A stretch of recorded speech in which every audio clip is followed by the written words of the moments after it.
Here is a custom shape option. I will change the color here. Try to make the claims of the shapes. So let's keep on editing. Generates some designs here and parallel shapes around it. Make an attraction.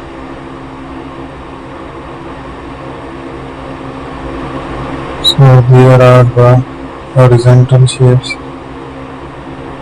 Keep using the new designs. Explore the more options. Let's try the different shapes.